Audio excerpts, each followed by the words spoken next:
All right, my gardening friends, today we are talking about 5 heat-sensitive crops that you should plant earlier than you might think. And when I first started gardening and I first started to try to grow some of the things that are on this list today, I most definitely planted them way too late. And I did not get any kind of a crop out of them. And if I did, it wasn't a very good one.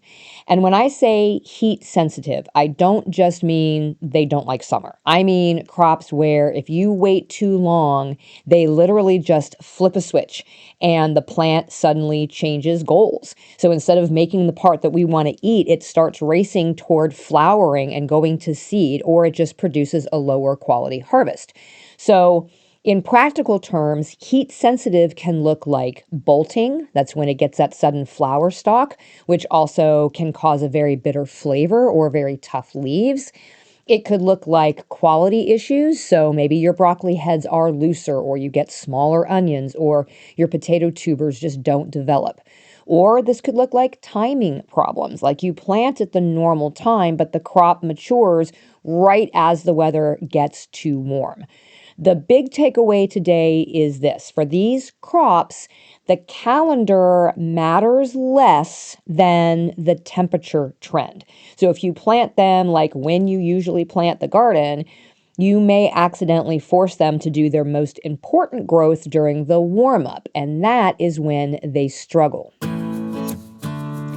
Welcome back to Just Grow Something. I'm Karen Velez, specialty crop farmer and all-around garden nerd. This show is here to make gardening feel straightforward, and today we are covering arugula, broccoli, onions, potatoes, and spinach as our heat-sensitive culprits. And then I've also got a bonus, an herb, and that is cilantro, because cilantro is basically the poster child for I blinked and it bolted.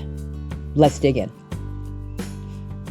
So one quick note before we start, I'm going to talk in weeks relative to your average last frost date, and I will also give air temperature and soil temperature targets. And this can actually be very beneficial if you live somewhere where you don't get a frost, okay? Your job is to take your local frost date and sort of work backwards, and then keep an eye on your forecast. So if your weather is doing something unusual, you can adjust. So we're going to start with the fastest growing crop on this list, and that is arugula. Arugula greens grow very, very quickly. It makes them a great sort of beginner crop in that regard, because you're going to plant it and it's going to be harvested very, very soon after you plant it.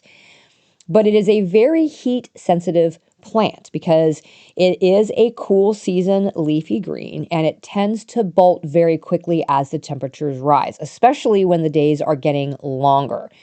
In cooler weather, it's nice and tender and it's kind of peppery. In heat, it starts to get actually spicy, like hot spicy, to the point where it actually becomes bitter, and it starts to shift into that flowering mode very, very quickly.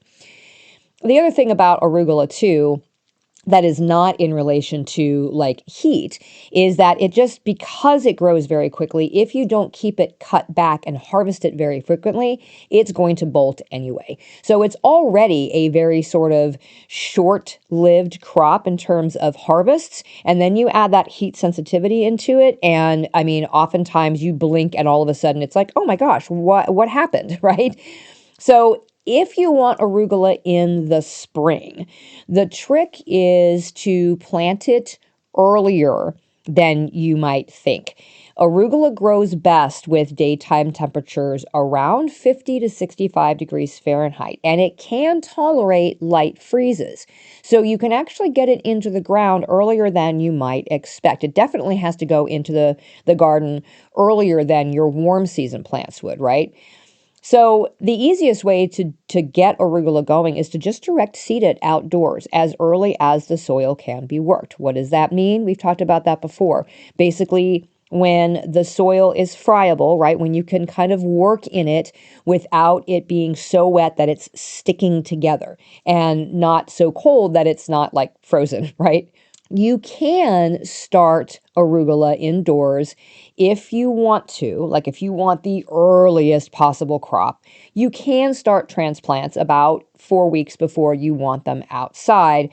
But really the only benefit to this is if you absolutely want to get the earliest crop possible. But in my experience, arugula grows so quickly that you really don't have to wait long after you plant it in order to be able to harvest it. So it's not something that I have ever done. Don't think I have ever transplanted arugula. I think I have always direct sown it.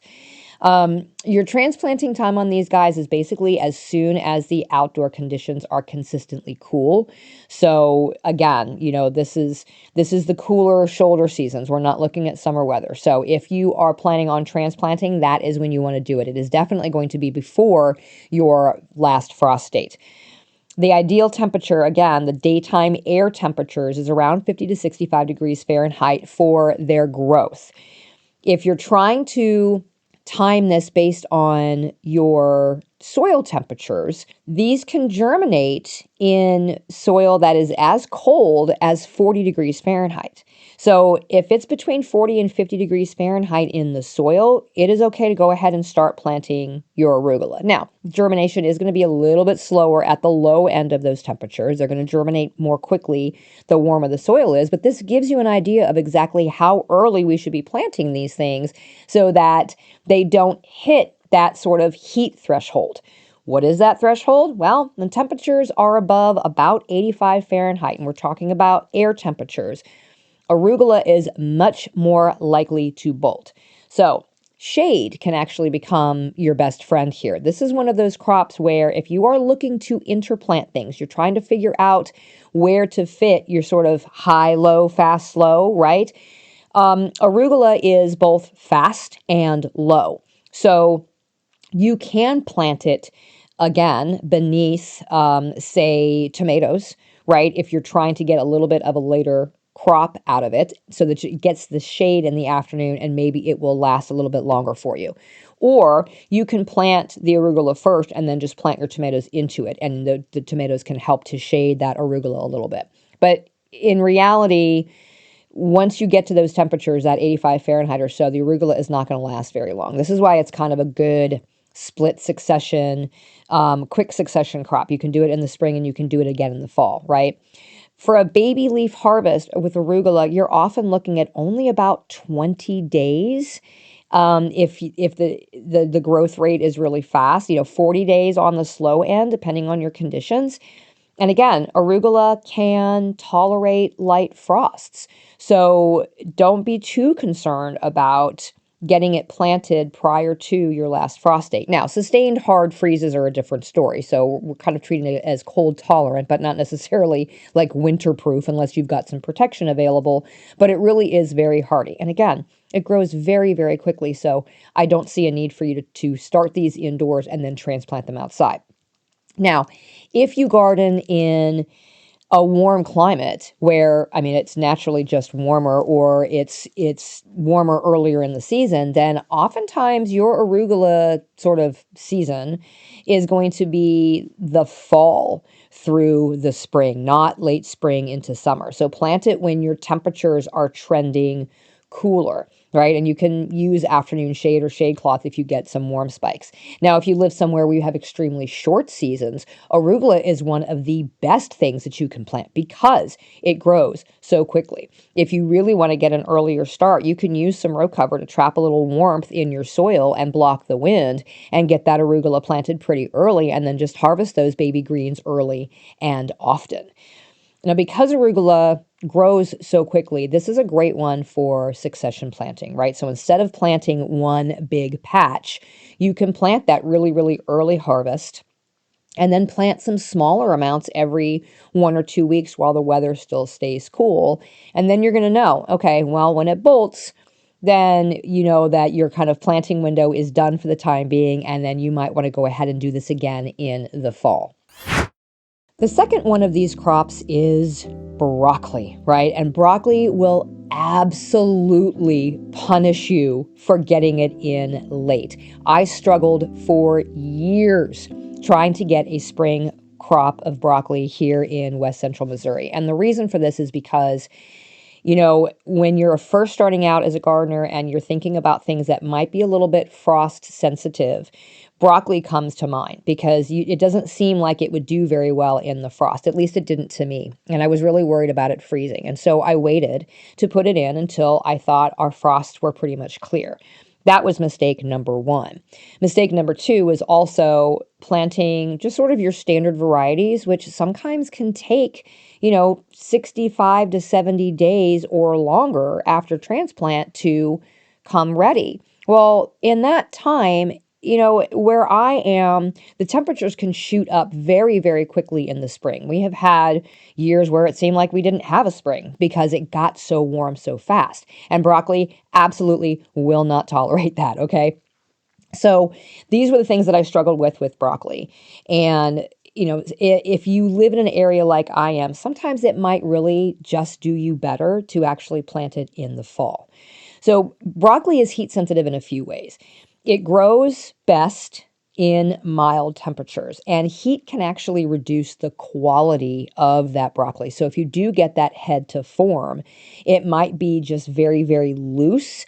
And if you can't imagine what I'm talking about with a loose head, think about a head of broccoli that is trying to like really go to flower. It starts to loosen up a little bit. Sometimes if it's been hit with heat, it will never have that nice tight head. It also can develop a bitter flavor if it's growing in the heat. And I mean, on the other side, certain stresses can lead to like really weird early head formation. So you get like this one itty bitty little floret, and then that's all it does in the center of the broccoli, or it bolts immediately, right? So this is one of those where if you can get away with it, you really should be starting broccoli transplants indoors.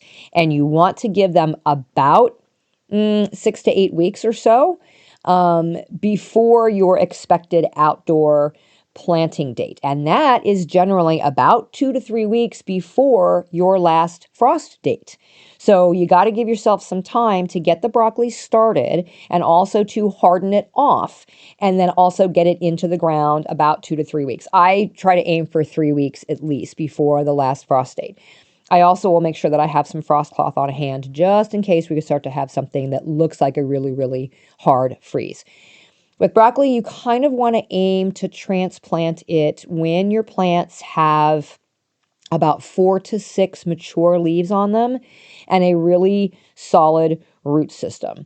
We also don't want like really big overgrown transplants because those are more likely to have issues like getting those tiny early little heads that don't do anything. So it is definitely a balancing act with broccoli. I don't recommend beginners try broccoli because it can be the most frustrating thing in the world because they tend to be a little sensitive. Maybe I should start calling broccoli the diva instead of carrots. I don't know. The carrots have a lock on that. We'll call broccoli something else. I don't know yet. So their optimal growth temperature is roughly between 65 and 70 degrees Fahrenheit, okay? And when I say optimal growth, I mean that's the temperature that they should be at as they are maturing. So if you can picture when in spring you're getting to around 65 degrees Fahrenheit during the day, you know that that's the end of the growing period for your broccoli. And if you are growing something, I mean, a lot of homegrown or home garden varieties of broccoli are ready anywhere from, 65 to 90 days after transplanting. So think about how long the broccoli needs to be in the ground before you have like that last 3 weeks of growth where it's really forming those heads and getting nice and big. And that's when that temperature should be 65. Well, then how early do you need to be getting it in the ground, right? That is the struggle with broccoli. So your soil temperature at planting, a practical target range for this is around 45 to 50 degrees Fahrenheit. Okay. That is when you should be transplanting. And so don't rely just on the calendar. If your soils are warming up to that temperature range, then you probably are okay to go ahead and plant that broccoli. If you are somebody that has a very, very long spring where that temperature is not going to get super high, this is the period where you could actually directly sow broccoli seeds in the ground. So when it's about 45 degrees Fahrenheit or slightly warmer, Obviously, again, just like anything, the warmer the soil, the faster it's going to germinate. But we don't want it getting so warm that we know those air temperatures are getting warm, right? So this is a good one, again, in the fall, if your temperatures are cooling off in the fall, to be able to do it that way as well. Broccoli can absolutely handle the cold, right? It is cool season sort of hardy. It's not seriously damaged if we get down to around 28 degrees Fahrenheit. That's a pretty good frost. And you can even handle temperatures below that, like down into the mid 20s Fahrenheit for very short periods of time. So again, this is where I struggled with broccoli. I didn't think I could get it out there that early. Once I figured that out and realized, oh, it can handle some really cold temperatures, I had much better luck with it. If your spring heats up really quickly, again, broccoli is often really good as a fall to winter crop, especially if you just live in a very warm climate. The goal is to have that head formation happen in the cool weather. So smart moves with this are to choose early maturing varieties so that you can harvest before that heat spikes, or plan your schedule so that the crop matures when those daytime temperatures are still mild. If you have extremely short seasons, your success is going to come from having those transplants ready to go and making sure that you have some sort of frost protection on hand so you can use a row cover or a low tunnel to buffer those winds and those frosts so that you have the opportunity to get them out there earlier. I will say that if you struggle with getting full formed heads of broccoli in your garden, especially your spring garden, I have actually made the switch to growing broccolini. You get the same flavor. The broccolini is actually more tender, so they've got these really like long stems on them, but it's fully usable. They're super easy to harvest. You get to harvest off of that same plant for about 4 weeks, depending on the variety that you're growing. And you're not worried about it trying to form a head. So in the trials that I ran last season, it still did well even when the heat hit. So if you have tried broccoli before and you've tried everything that I've already suggested and it still doesn't work for you, give broccolini a try. I promise you, you will probably have much better success. Okay, number 3 on this list is onions. And the reason that onions make this list is because bulbing onions need time to build those green leafy tops before they switch into bulb formation. The more healthy leaf growth that we have early on, that is going to mean a bigger bulb later. Each one of those green leaves on that onion leads to another layer on the bulb. And onions can tolerate those cool conditions when they are getting established. So we want to give them the longest time possible to be able to get that good growth.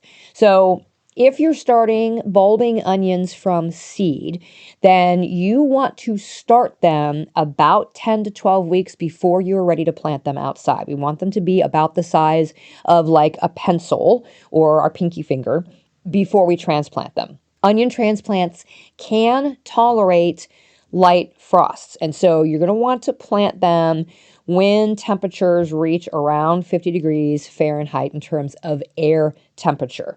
In terms of the soil temperature, as cold as 45 degrees Fahrenheit is fine. If you're talking about germinating them in the soil out in the garden, then 45 is your absolute minimum. The onion seedlings are going to tolerate your frost, especially when we are just transplanting them, so they're brand new in the soil and they haven't been established yet. We kind of want to make sure that anything below like 28 Fahrenheit, we might want to give them a little bit of protection. This is a little bit different than maybe if we've planted onion sets in the fall like I do, because even though those sprout, they go through the entire winter. They've already gotten themselves sort of rooted in. They can tolerate really, really cold temperatures. Brand new onion seedlings in the garden in the spring aren't quite as hardy because they're still getting established. So you might want to keep some frost cloth on hand depending on how early you try to get these in. You would be surprised how early you can put onions in. I know farmers around here who have planted as early as the end of February. And let me tell you, we are not planting anything out in our fields at the end of February. Generally speaking, we are waiting until March. And I can actually So I'm making noise here. I can actually look on my calendar and tell you that I have my onions marked on the calendar to go in the ground. Onions, March 15th. Okay. But I have seen farmers get them in 3 weeks prior to that, 3 weeks earlier, okay, with no problem. So don't underestimate how early you can actually get them into the ground. The heat stress for onions really starts to kick in when we hit 90 degrees Fahrenheit for several days in a row, okay? That's not really what we're concerned about in terms of why we want to get onions in so early, because they do grow through the summertime in most instances, in most places, right? We're not harvesting our onions until June here. But what we are concerned about is the optimum temperatures for that foliar growth. We're concerned about those green leafy tops, and the optimum temperatures for that foliar growth is around 65 to 68 degrees Fahrenheit.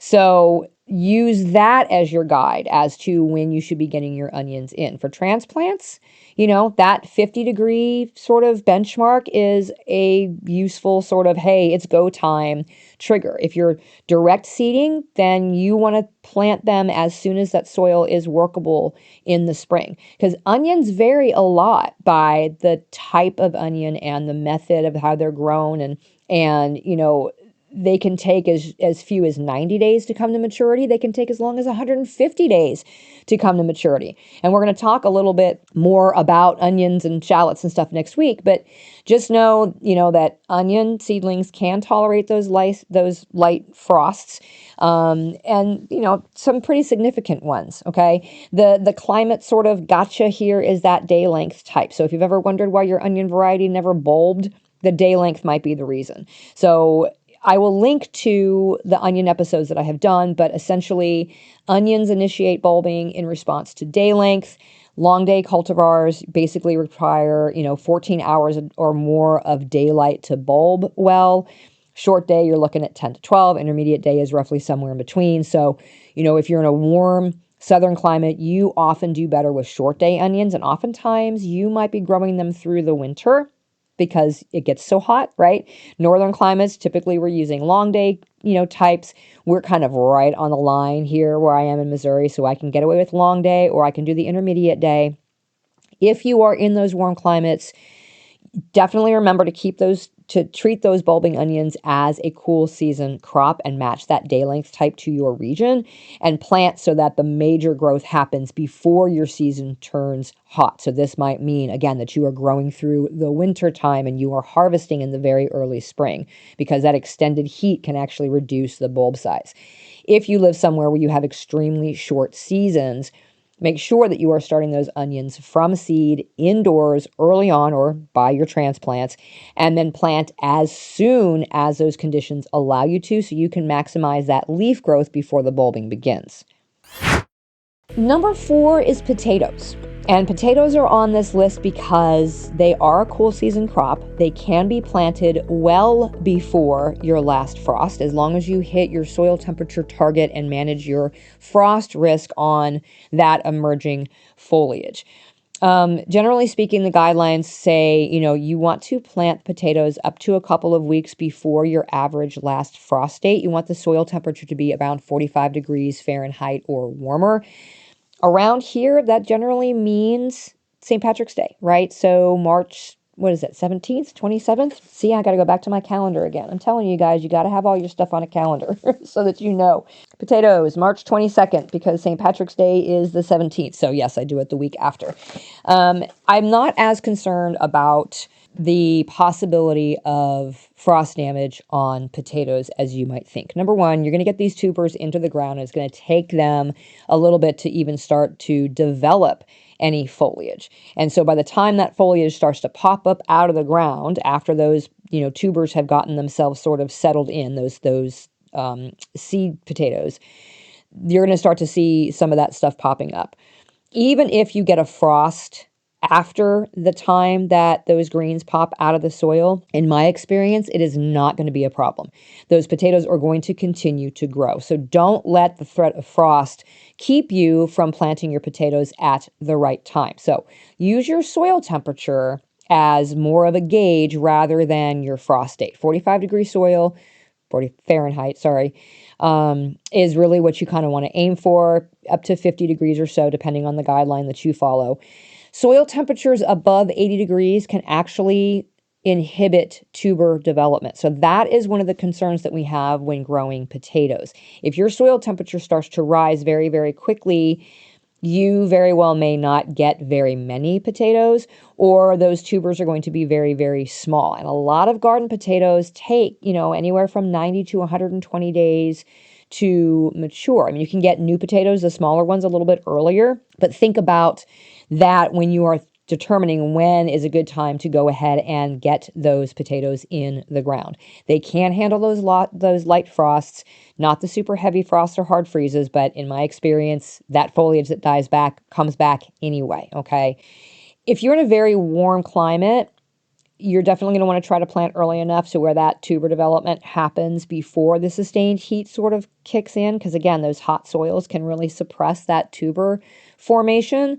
Use mulch to help keep your soil more evenly at a more even temperature, and a little bit cooler later into your season if this has been a problem before.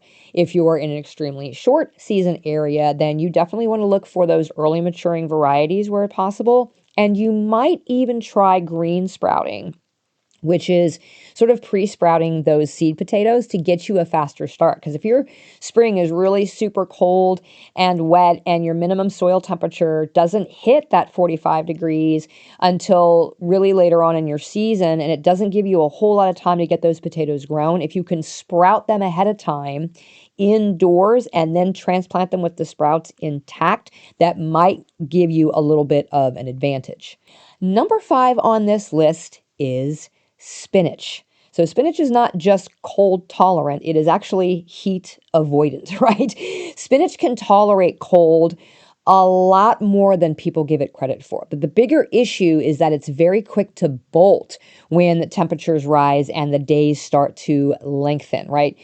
That bolting can be triggered with the combination of both of those things, the warming temperatures and the longer days. So if you're planning on growing spinach in the spring, those seeds can germinate when the soil is as cold as 45 degrees Fahrenheit on up to around 68 or so. And so oftentimes, if you look at some of the guidance, you can actually get these planted around 4 to 8 weeks before your average last spring frost. So if we do the math on that, for me, like April 20th, I think, is our last average frost. So you're looking at February, the end of February, that you could potentially get those seeds in the ground. It is one of those crops that can be seeded in very cold soils. You can actually plant spinach seeds in soil that is only 35 degrees Fahrenheit, and it will sprout. This is one of the reasons why spinach is usually direct sown, because you don't have to wait very long to get it into the ground. As long as your soil can be worked, you can go ahead and direct seed. You can use transplants to get an earlier harvest or to make it easier to space them out. It doesn't, in my experience, love being transplanted. It tends to take a little bit of time to bounce back, but I have done it. Transplants can take about 5 to 6 weeks or so to reach a good size where you have like 4 to 6 mature leaves on it and a nicely developed root system before you plant it outside. So again, make sure that you're hardening them off before you set them out. Just because they're, able to tolerate the cold doesn't mean they can be shocked to their system and not, take the hit for it. So once you get it set outside, give it the chance to really settle in, and it can absolutely tolerate those lighter freezes if they've been transplanted. If they have been direct sown, it can tolerate a hard freeze. Like, it's going to pop up and immediately be acclimated to the surroundings, and you generally aren't going to have to worry about covering it. Spinach is one of those crops in my garden, along with kale, that I do not have to protect in the winters here. And we get some very cold winters. I think -15 is our usual lowest point. I think maybe that changed when they changed the zones on us, so it might be -10 now. But even with that, I have allowed spinach to overwinter out in my garden, and it immediately started growing again in the spring. No harm, no foul. And boy, did it taste good too. It tastes really good once you get that kind of cold snap to it. So spinach varieties are going to vary in terms of how long they take to get to maturity and whether or not you're harvesting them baby leaf or full size. Around 45 days is kind of typical for most varieties. And so this can be one of the very, very first things that you harvest. You can actually plan for the spinach by planting it super, super early. And then when you go ahead and plant that arugula, it's going to grow fast enough to where you can get yourself a little spicy greens mix with the arugula and the spinach coming ready around the same time. If you live in a warmer climate, your spinach season probably is going to fall through winter and then into the early spring. So for spring spinach, the goal is definitely like fast growth in the cool weather and then harvesting it before the heat arrives. So you might want to be planting it in the fall and allowing it to winter over and get that spring growth. And if you love like spinach-like greens, but your climate is hot, there is New Zealand spinach, and it is sort of a warm season alternative. It's not a true spinach. I think Malabar spinach is a version of this. It's more succulent, but it does really well in the heat. So if spinach hasn't worked for you because the area where you are is just too darn warm, then try New Zealand spinach. It might work out for you. Okay, and then there's that final little bonus crop, and I say bonus because it's not a vegetable, it's an herb, right? But it's one that a lot of gardeners struggle with, and this is one of the things I get comments about all the time at the farmer's market stand. When people come looking for cilantro, immediately they're saying something like, I was growing it, but all of a sudden it bolted, or all I got was flowers, and I only had it out there for like a week or two. It bolts really, really quickly. You would think, because we use cilantro in things like salsa, which is alongside warm season plants like tomatoes and peppers, that cilantro would be something that tolerates the heat. That was the impression that I had when I first started growing it. I thought, oh shoot, okay, I'm going to grow it right alongside my tomatoes and my peppers because that's what goes in salsa. Wrong. It does not like the heat. Cilantro is typically direct sown. You can transplant it, but it does have a little bit of a taproot, so it sometimes can be difficult to transplant, or if you do, it will sort of, look a little weepy at first, and then it will bounce back. Generally speaking, it does best around 50 degrees Fahrenheit, and it tends to bolt when temperatures start to exceed about 85 degrees Fahrenheit. We're talking about air temperatures here. So the optimal conditions are a little bit on that cooler side, the 50 degrees. The typical, I think, cilantro days to maturity is around 40 to 45 days. This is another one that is a really good one for succession planting. If you want to sow a small patch every 2 to 4 weeks, then you'll always have young plants coming on behind the ones that bolt, because it's very similar to arugula in that way. You just look away and all of a sudden you look back and you have flowers. Now, if you leave those flowers there, those flowers will eventually turn into seed, and that seed, if you collect it, is coriander. So coriander is the seed of the cilantro plant, if you didn't know that. So the flowers are beautiful, and they definitely attract pollinators, and it will self-seed itself as well. So if you do have a spring crop that bolts of your cilantro, feel free to let it drop those seeds, because you very well may get a fall crop in the exact same space. I do this all the time. And then I will just continue to plant more successions of the cilantro around it. If you're in a warm climate, cilantro actually performs really well as a winter crop. So, a winter sort of harvest window is a really good idea. If it always fails for you in the summer, this may not be a you problem as a gardener. It just may be a timing problem because of where you live. So try to grow it through the wintertime if you can.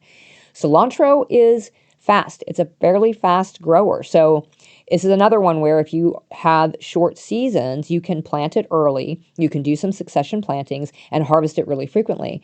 And then once it starts to sort of elongate and it changes that leaf shape, it's telling you that it's getting ready to change up its growth habit. It's getting ready to bolt. So keep an eye on that and either decide to let it go to seed or cut it back and try again in the next season. So I'm going to leave a link in the show notes to a website that I use that actually tracks the average soil temperatures for my area. You can enter in your zip code and it will do the same thing for you. It will show you the historical data for like the last 10 years and the last 5 years and then last year specifically. And that will also show you the up-to-date current information. So if you don't want to be running out into your garden, every other day with your soil thermometer, checking to see what the temperature of your soil is to see if it's time for you to plant any of these things, you can use this website to give yourself a general idea of when it should be the proper temperature. And then you can time going out there and checking the soil to see whether or not it's time to get some of these things in the ground. As always, with anything that we're planting super early on, I do recommend having some sort of frost cloth available and ready to cover in case you have any extreme weather changes, just because these crops are all tolerant of frost doesn't mean that if you have an extended hard freeze, they're going to survive. So it's always better safe than sorry. So always make sure that you have that on hand. If you found this episode helpful, will you share it with a gardening friend, especially the one who keeps planting spinach like in May and then is personally offended by it when it bolts? It's a great way for us to be able to get word out to new gardeners, beginning gardeners, or gardeners who just need a little refresher, is by sharing this episode. I truly appreciate it. Until next time, my gardening friends, keep on cultivating that dream garden, and we'll talk again soon.